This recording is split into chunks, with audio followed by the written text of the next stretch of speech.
Hello, everybody, and welcome to Empowering Employees to Empower Themselves.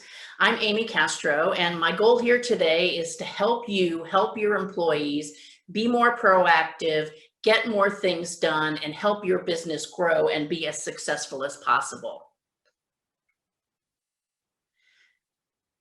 Just to let you know, this is not my first rodeo. I have been doing this work with business owners for more than 20 years.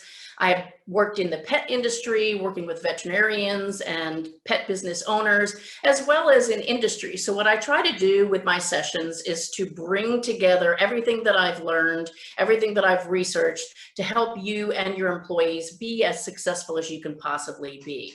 I also am obviously a business owner as well, and a president and founder of a nonprofit animal rescue. So having run those businesses and worked with volunteers and with employees, I like to bring those tips, tools, and techniques to the table as well to help you as we go along.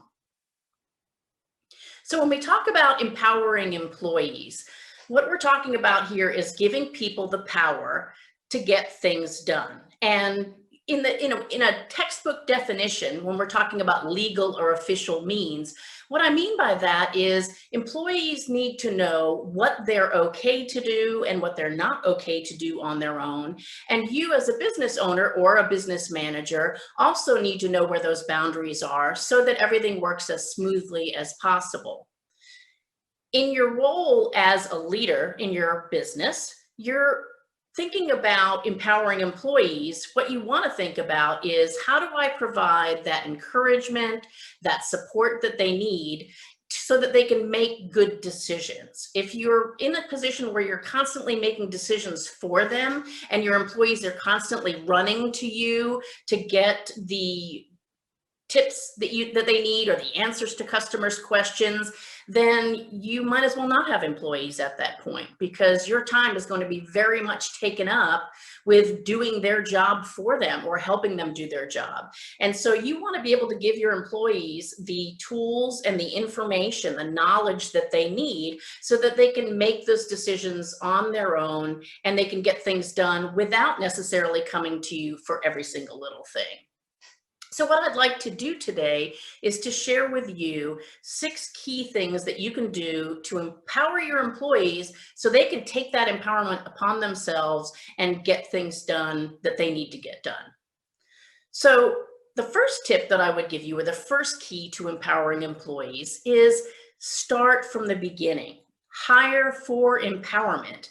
If you've got an employee who has been empowered in the past and they have had responsibility and they have been able to make decisions, then that's going to make things so much easier than an employee who was rigidly controlled in their previous positions.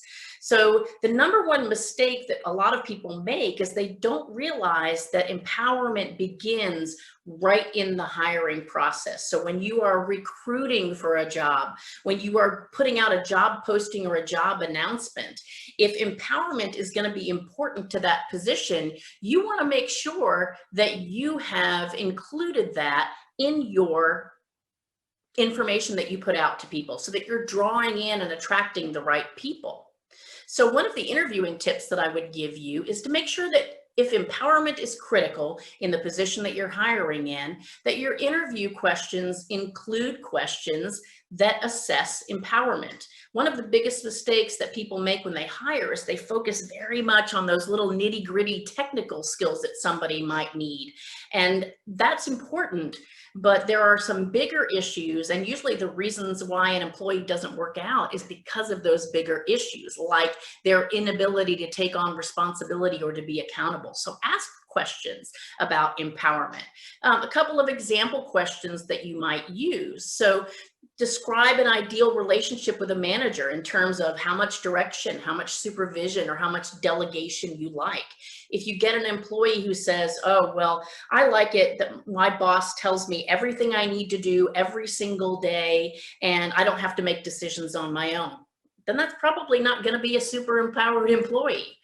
Another question you might ask is, tell us about a time when you exhibited empowered behavior. And I'm not expecting that every single applicant is going to know exactly what you mean by empowerment, so it's okay to define that. But if they, once it's been defined, can't give you an example when they took the reins or were in charge of something or responsible for decision making, then that's going to be a little bit of a problem for you, because you're just going to have that much more work to do. Of course, if it's an entry level position, then you would expect they may not be horribly empowered in the past. And so you're going to have to work a little bit harder at that.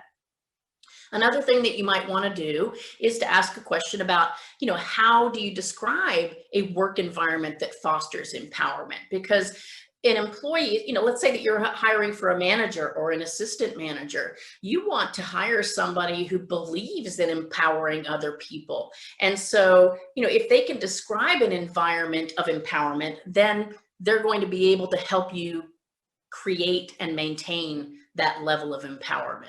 So think about this from the very, very beginning of your process, that the sooner you start looking at empowerment as being an issue, the easier your work's going to be to create an empowered employee. Key number 2 is to create an open communication environment. And as somebody who has studied communication for more than 20 years, communication is so critical to the success in any organization. And I know you all know that.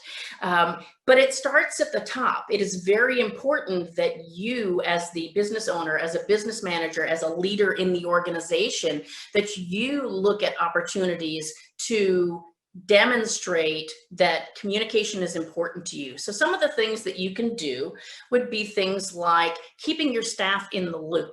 Let them know what's going on. Let them know when you're not sure what's going to happen next. When they feel like they are kept in the loop, there's going to be a lot less gossip, a lot less speculation, and a lot less fear in your organization. Another thing that is super important at the top is to be a good listener. It's not to say that everything that you listen to, you have to act on or, change your mind about. So a lot of times people say, well, I don't have time to listen to people, or I can't listen to those ideas because we don't have the budget. Listening to them and letting people know that you've heard them, and then explaining why you maybe can't follow through on something, is still listening. So listening doesn't mean I change my mind every time somebody tells me something, but it means that I take it in, process it, and show them that I get it. Responding to feedback is also a critical skill in leadership. It's okay to go back and say, here's why we can't do that. But it is important, if you ask for people's input, or if you tell people, hey, I'm open to your feedback, that you respond effectively when you get it, that you don't get defensive, that you don't immediately reject an idea. So that's a whole skill in and of itself. And that ties into the issue of being open to new ideas. It's very easy, especially if you're more experienced than the person that's offering those suggestions, to immediately decide, okay, I can't listen to that, or that, we can't do that. But take some time to think about it. Take some time to show that person that you value that input and that you are going to take some time to process it before you make a quick decision. And tolerating risk is also something, and I think a lot of people really, really struggle with this. Letting employees try new things, let them innovate. And yes, they're going to fail. That will happen sometimes. But being tolerant of risk and tolerant of failure is the only way that both we grow and our businesses grow and our employees grow. And last but not least, I would say, make sure that you're having regular meetings with people. It's important that you do have staff meetings, that you don't just make it when problems arise, that there are regular opportunities for employees to check in with themselves, with each other, and with you. And last but not least, kind of a sidebar tip, and this is not just me trying to drum up more business for myself, but train for communication skills. Not everybody is born, as a matter of fact, nobody is really born with great communication skills. They're definitely learned. So give your employees opportunities to learn those great skills. How do I communicate well within the team? How do I communicate well with my customers? Take that opportunity and you'll find that your business is incredibly more successful and your employees are definitely empowered. Now, as far as creating an open communication, and I'm not going to go through each one of these bullets one at a time, but creating an open communication environment is also critical. It's not enough just to have that line of communication back and forth between you and your employees, but that you encourage communication among themselves, that they can resolve problems on their own, that they can express their feelings to each other. And that's also a trained skill. Not everybody knows how to appropriately express their feelings, that they can share ideas and concerns, especially when you've got managers, assistant managers underneath you. How open are they to the suggestions and the concerns of employees? So make sure you're thinking about that when you are building that team environment, that you are making sure that communication is a critical factor to it. Key number 3 to empowering employees is making sure that everybody knows what their job is. What's my role? What's my responsibility? And those are two different things. Responsibilities tend to be things on a to-do list, or maybe that are listed out in detail in a job description. But my role is kind of more of an umbrella issue. My role is to create a customer-friendly environment. There's not necessarily a specific skill or one specific skill that goes with that, but that's kind of my overriding purpose or mission as an employee, whatever that job may be. So a couple ways we can do that, and this is something that I see in lots of different organizations, not just pet businesses, is that very often people know, like they can tell me, well, I've got a groomer, I've got 2 grooming assistants, I've got 3 cashiers. But when I get into questions with them about, well, what are their specific responsibilities? You can't just tell me your groomer's responsibilities are to groom. That's not enough. So look at opportunities to make sure that every single position that you have in your business has a very clear job description that includes the title. What is that position called? What is the overriding umbrella purpose of that position? What are the specific tasks and responsibilities? And I think sometimes people get hung up on this because they think, do I have to list everything, Amy? Do I have to list every single thing they could possibly ever have to do? Absolutely not. But I would look at what are the important things that they need to do? What are the things that they're going to be spending? If I'm spending 60% of my time in a job doing a particular task, then that should be pretty high on my job description so that I know very clearly that that is important. I would also caution you very strongly to be careful of using the catch-all that many organizations include in job descriptions and all other duties as assigned. You can't use that as the garbage bin to put everything you don't feel like writing out in a job description, because it's really not fair in the hiring process. You hire me and you say, this is what the job is. But then when I come in, I'm spending a huge amount of time doing something that wasn't even on the job description. Well, that's not really very fair to me. And it's not going to be fair to you when I quit because this isn't what I signed up for. So be cautious of that phrase. You can include it, but don't use it to try to cover too many things. If it's important and I'm going to spend a lot of time on it, make sure it's included in my job description. As part of, and this is probably one of the most critical things in this whole presentation, as part of knowing those clear roles and responsibilities, one of the things that we need to do with employees is define what I call empowerment zones. So it's not just a list of do's and don'ts necessarily, but you can kind of think of it like that, at least a little bit. And I like to use the traffic lights as an example: red light, yellow light, green light. So a red light item on a list of actions that I might take is something that we would identify between ourselves and the employee as to, this thing absolutely requires management approval. You cannot go past go until you get approval to do whatever are the red light tasks. And then once you've defined those, you also want to define what are the things that employees can do that are green light tasks, so that they can act or make a decision totally on their own without getting any kind of approval for green light items.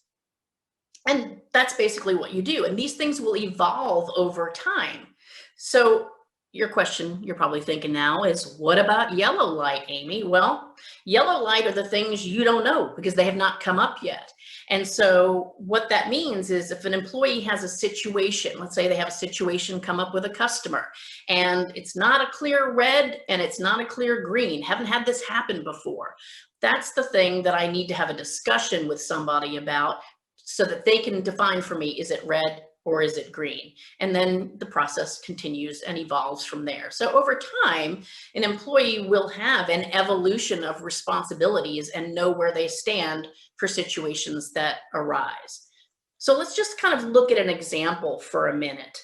Let's say that you have decided, I have a rescue. I love it when pet businesses want to partner with us to do an event because it provides great opportunities for me to show my animals and for all of us to kind of share our social media and our advertising to build business for you and also get adoptions for me. So we're going to have this July 4th adoption event, and you have said, okay, I've got an employee. I'm going to put this employee in charge of this event.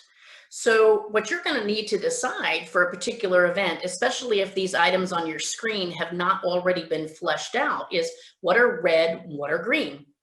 So do they have the power, for example, to set the budget? You're just going to let them pick whatever dollar figure they think, or do they need to get approval? Depending upon the employee that you select to be responsible for this event, it might be a different answer for one of your managers than it would be for one of your employees that maybe you're grooming to become a manager, and that's okay. The red light, green light are not going to be the same for every single person. Spending limits. I know for me, as somebody that is not only an employer, but I sit on several different boards of directors, my speakers group, for example, allows any board member to spend up to $500 on something that is for the benefit of the organization without board approval. So that's a green light. Anything I want to spend up to $500 is a green light item for me. If I go over $500, or if I see something like a new video camera for our students, and it's $700, it's not a question. I know that I have to seek permission or approval for that. And it's very simple. It does not cause chaos in my mind. What do I do? What do I do? I don't have to worry about it because I've got those parameters. And all of these things that are listed on your screen might be things that you're going to have to define up front. And again, if you didn't think about it in advance, then it comes up a little bit later. That's okay, because that will be a yellow light item that your employee will come to you to get defined. Key number 4, and this is a really critical one. They're all critical. What am I saying? But key number 4 is to build and maintain trust. So once you have created a level of understanding with that employee about what they are empowered to do on their own and what they are required to get some input from somebody else, then you have to trust the process, trust the people, and they have to trust you. And that doesn't necessarily happen overnight. I love this quote from Stephen Covey, and it's really true. I mean, if you think about it in your professional relationships and in your personal relationships, the thing that holds those relationships together is trust. If you trust, then whatever communication you're having with somebody, you're going to assume their best interest. If an employee knows that you trust them, when you come and you ask them a question about how is something going, they don't immediately assume, oh, he doesn't trust me or she doesn't trust me, or, oh, they're constantly micromanaging. They're not going to feel that way. They're going to say, hey, Amy's concerned about the event and how it's going to go. I'm glad she checks in. I'm glad she cares. The whole perception of those interactions is going to be changed based on that trust. So it really, really is important that you have a certain level of trust when you decide those empowerment levels and when you decide to, kind of let go of things. And we all know this. I think we've all experienced situations where we felt like we trust somebody, and it's amazing that it takes only something little to destroy trust or to damage trust, but then it takes a lot of work to rebuild it once it's been lost. So think about the things that we do every day that, what are we demonstrating to our employees related to our trust of them? The micromanaging is a good example of that. Are we constantly, I tell you I trust you, I let you run with the event, but then I'm constantly over there checking, what are you doing? How's this going? Why did you do that? Why did you do this? That doesn't really jive with the fact that you said you trust me. So there are elements of trust that you need to take into consideration. Consistency. When somebody is consistent in the way that they behave or consistent in how that they communicate, we can come to feel we can trust that. And so one of the things that I always recommend is if you have turned over an event to somebody, let's say, it's okay to trust, but it doesn't mean that necessarily you have to wait till the day of the event to say, are we ready? That probably wouldn't be so smart, especially if it's the first time that somebody's taken on a task. So consistency might mean that when you empower the person to run that project, that you set up some check-ins. Maybe you're going to check in once a week for a status update. Maybe you're going to check in once a month if it's something that's a longer term project. When you set those check-ins up in advance, it doesn't seem so much like you're checking up on the person. You're just checking in. Other things that play into trust, competence. You're obviously going to trust an employee who has demonstrated to you that they know how to run an event, or that they know how to do a particular task, or maybe a difficult cut for a grooming situation. And obviously, if the competence isn't there, or somebody is new at something, then yeah, the trust may not be as strong. So you want to build in some check-ins or controls for that. Another thing that I think is important with empowering employees, and I'm going to jump ahead here, is the commitment, that very last arrow that's on my slide. Oftentimes, when you empower somebody, we're empowering them because we believe that they're capable, or we believe that they need to take on that responsibility. But that doesn't mean that they always believe it in their own, minds and in their own hearts. So the level of commitment is going to impact how much the trust is built there. Employees might sometimes feel like you're setting them up to fail if you're giving them a task that they believe is too difficult or too challenging, or that they don't have the skills for. So you have to think about that in that process, and maybe you do the empowerment in increments. So you're going to let them do a little bit of planning and then have them get in with you. It's kind of the same thing as delegation. It's, you don't have to delegate the whole project to somebody. You can delegate in pieces and see how things go, not only from the standpoint of your comfort level, but also their comfort level and how they're feeling from a progress standpoint. Key number 5, and this is going to be a hard one for some folks. I know for me, I am a little bit of a control freak. I know, just as an example, well, I could probably give you a lot of examples, but one example that pops to mind as far as control is, I am probably like you in many ways, that I sometimes feel like there's nobody that can do it as well as I can do it. And I remember when I was a kid, I used to show horses, and I got really, really sick, and I was literally supposed to stay in bed. And my mother told my brother that he was going to have to go down and take care of my horse for me. And, one would think, how hard is that, right? Let the horse out, let it, get some exercise and graze, clean the stall. We all know how to clean up poop, right? Refill the water bucket. And he didn't even have to worry about feeding the horse, because that was taken care of by the lady that owned our little barn. But still, I struggled so hard. Like, is he cleaning it well enough? Is he getting all the poop out? Is he scrubbing that bucket? And it was very hard for me. At one time, I actually got up and snuck out and went and checked up on him, even though I was, very, very ill. So if you're like me, I don't know, you can raise your hand right now. I can't see you. So it's okay if you want to admit that you're like me and you have a hard time with those boundaries. Then just take that into consideration and be honest about that right up front. It's okay to tell employees, hey, I struggle with letting things go, so I need you to help me maintain those boundaries, perhaps. So what I'm basically saying here is, try your best to stay in your lane. Once you've established what your role is in a particular task or an event, or in the relationship with that employee, is to stay in that lane. But that process works two ways. So we also need to help employees stay in their lane as well. And what I mean by that is it's okay to be helpful, but you don't want to become a crutch. So I have people oftentimes that will tell me, I can't get anything done. I can't get anything done. My employees won't leave me alone. They keep coming and asking me a million questions. And my question back to them is, well, when they ask you a million questions, do you give them the answer? Well, of course I do. What do you mean, do you give them the answer?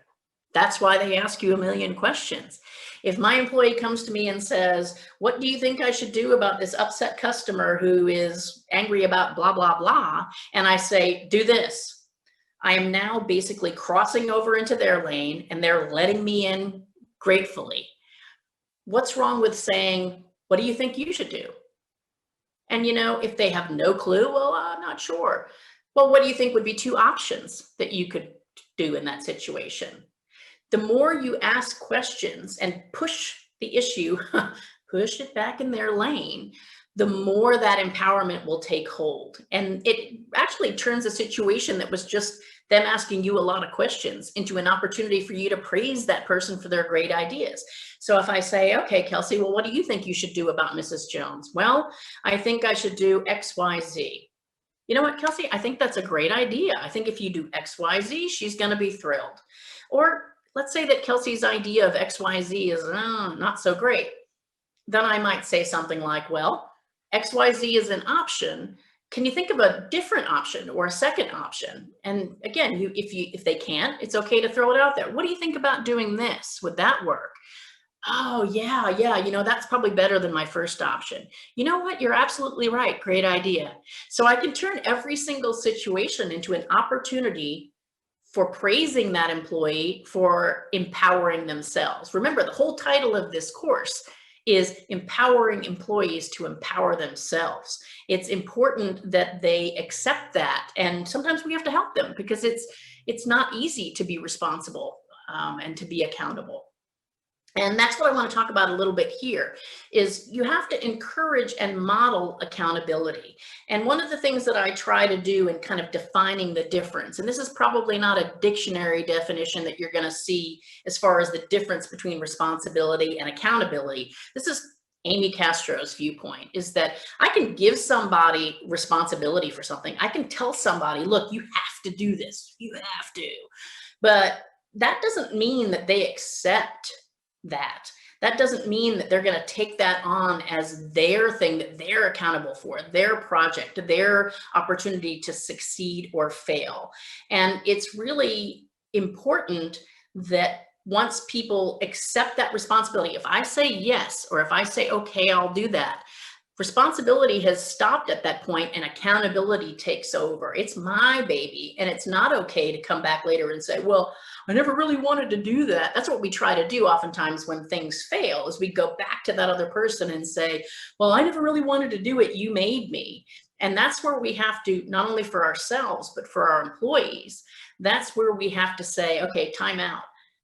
When you say yes, when you say okay, when you say I'll give it a try, you have now taken that on. And it is important that we own that. For it's something that we have to model for employees in our behaviors and in the way that we communicate. And it's also something that we have to encourage in them. Otherwise, none of this is going to work very effectively. And so people will sometimes ask, well, what's the big deal? Like, why can't I just tell people what to do and let them be responsible for it? Why is it that this accountability and their mindset is so important? Well, I'm not going to read, again, all of these things on the slide that you're seeing, but when employees are accountable, when they truly take that on and they believe this is my thing, this is my baby, look at the things that go up. You're going to see better performance. You're going to see employees that look at your business as their business. And that you'll see that entrepreneurial mindset. It's not just, I have a list of tasks to do, they're done, now I'm just waiting for the clock to run out for the end of the day. They're going to be looking for things to make your business better because it's their business too. So you're going to see a higher level of commitment. You're going to see people feeling good about themselves when they feel like they're accountable and they've got some skin in the game, for lack of a better term. And self-esteem is an incredibly powerful element of a person's success. When I feel good and competent and confident, then I am going to do better in everything that I do. I'm going to have better working relationships. I'm going to be more open in the way that I communicate. I'm going to feel more confident in interacting with my customers. So it's really a critical element for employees that they are accountable. But also for you as a leader, this is where you can start taking some steps back from things and really focusing on the bigger picture in your business, the direction for your business. Sometimes when we have employees who are not empowered and they haven't taken accountability, and you all know, because I know some of you struggle with this probably, is that you're so head down in their business all day long, you have no idea what's going on in your business. You don't know where it's going. You haven't seen trends. You just know the day, like, I survived today. Well, that's not what you need to be doing as an owner, manager, leader in your business. So you're going to, by allowing people to be empowered, by allowing them to own, to be accountable, you're going to see not only a better workplace culture, your business is going to be somewhere people want to work, but you're going to have that freedom to focus on the bigger picture that you're supposed to be focusing on. You're also going to find that you don't have to force compliance. You're going to see people complying because they know that it's the right thing to do for everybody. And bottom line, is it's going to improve your bottom line. Everything will work better. Your business will be more successful when there is accountability for everybody involved. And last but not least, and certainly not least, is the key to celebrate not only success, but failure. And a lot of times people are shocked by that. Like, who wants to celebrate failure? We're going to find out why we want to do that. And, the bottom line is, if you really want people, and you all know this, you know that there have been things that you have overcome, things that you had failed at, but they made you a better person. They made you more skilled. That's the only way that we grow, is to not only fail, but to be an environment where we say, hey, now that I got that out of the way, I can move on and be successful. It's an important part of our growth process. So if you want your employees to be successful and to achieve everything that they're capable of achieving, you have to make it safe for them to fail. And it doesn't necessarily just mean having a safety net, but it means how you handle failure, how you respond to failure when it occurs. Are you the kind of person that has this big, I'm going to have a big temper tantrum about it and start screaming and yelling at you, or just start berating you about, you should have known better. How long have you been doing this, and going on and on? Or do you look to the future? And that's something that's so important when it comes to dealing with situations. It's not the mistake that's important. It's what do we learn from it? What do we do to move forward from it so that it doesn't happen again? And that's where our focus needs to be as leaders when we make a mistake and when our employees make a mistake. So I wanted to give you a couple of quick tips for how do you take a failure situation and turn it into success for the next time. Number one is owning it. I cannot fix a problem until I own it. I cannot avoid a problem for the next time until I realize the problem was mine, how I caused it, why it happened, and then I can focus on the steps. If I'm constantly blaming other people and not taking responsibility, and this is something that you need to super watch out for when you're talking with your employees. Are they saying, well, she should have done this, or the owner should have done that, or the customer should have done the other thing? If the finger is constantly pointing away, then that employee is never going to learn anything about that experience. You have to get that finger turning around and saying, what was my role in making this happen? So they've got to own it. Focus on what they learned from it. Not how could that have happened? Doesn't matter necessarily. It doesn't matter how it happened. It doesn't matter when it happened. so much as it matters, okay, it happened. What do we learn from it? How can we move forward from it? So it is important to ask that question. What did you learn from that experience? Ask them how they fixed it. So hopefully they have fixed it. Now, it could be that, hey, I own it. I came to you, told you about it. I know what I did wrong, but I don't know how to fix it. Then that's a conversation that you need to have with them. And you do it the same way that we talked about before, with asking good questions about what happened and then providing your tips as you need to. But asking how they fixed it or how they're going to fix it for the next time. And then prevention. So is there a way that rather than fixing these things when they happen, that we could just keep it from happening altogether? And sometimes it's just taking a step back and looking at our processes. Maybe our paperwork wasn't clear enough up front. Maybe when we called and made an appointment with that customer, we didn't say at the beginning and the end of the call, and remember, make sure you bring this, this, and this before you come to bring Fluffy for boarding. It doesn't hurt to remind people twice of things, but if we never reminded them at all, and maybe we just sent it in an email, then you're going to see a higher rate of people forgetting to bring what they're supposed to bring. So prevention takes a step back and says, how can we avoid this issue coming up altogether? And the other side of this is, yes, we're going to deal with failure. We're going to try to respond to failure appropriately, but we also need to reward success. And this is something that is probably more important these days than it might have been, especially if you've been in business for a long time. I know, and I'm going to admit it right up front, I'm 55 years old.